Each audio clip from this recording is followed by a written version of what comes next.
Hey, Pastor Steve Waldron, I hope you're having an incredible day or night in Jesus. Thank you so much for being with us. We're looking at one theism, God, one God, monotheism. Thanks for being here.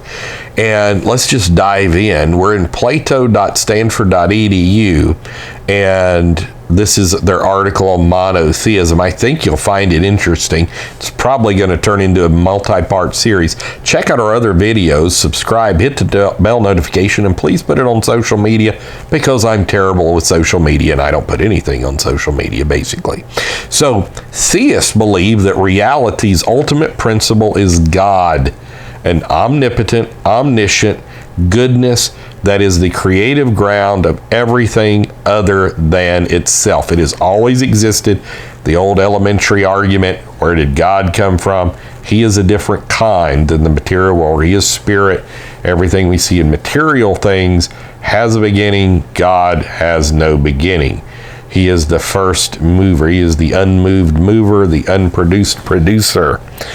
So monotheism is the view that there is only one such God, and there's not a pantheon, there's not a council of gods, that God is a he, not a they. After a brief, and that is the Bible's view, but not just the Bible.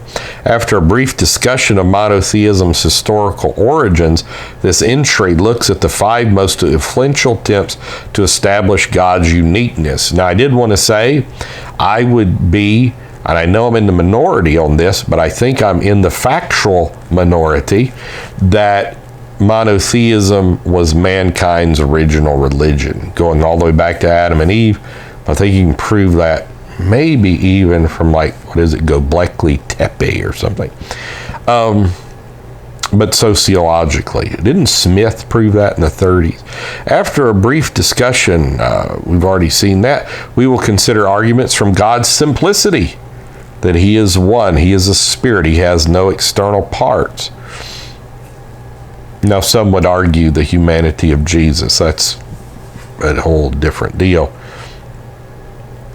God's perfection, God's sovereignty, God's omnipotence, and his demand for total devotion. Even Jesus, thou shalt love the Lord thy God with all thy heart, soul, mind, and strength. J.T. Pugh said he was at a World Planetary Citizens presentation where a psychologist said only believers in one God have the capacity to worship with total devotion. Fascinating.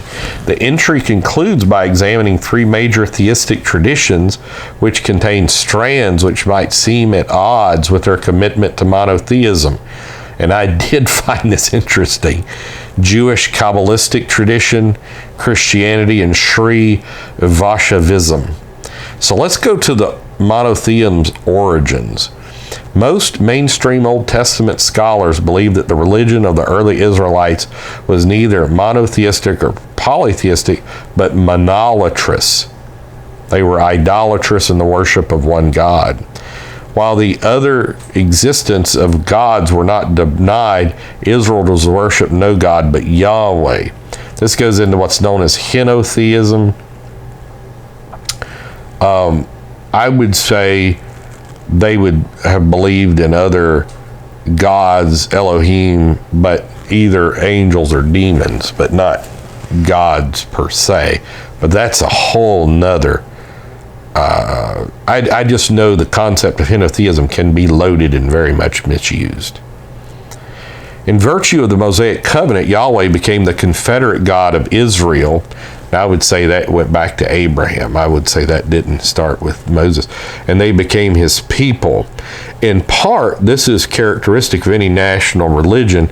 In practice, only the gods of one's own nation are significant. See Marduk and all this. Yet it was also unique, for one of the distinguishing characteristics of the Israelite religion is the belief that there are not several gods of Israel, but only one, Yahweh, who claims exclusive devotion. And I would say it's Jehovah, but people debate that. You guys debate it in the comment section constantly. There are no unambiguous assertions of monotheism from the pre-exilic period, however. I would say that's totally not true.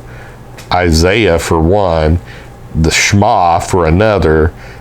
Genesis, Even so, biblical scholars agree that religion of Israel was at least insipidly monotheistic from its Mosaic beginnings.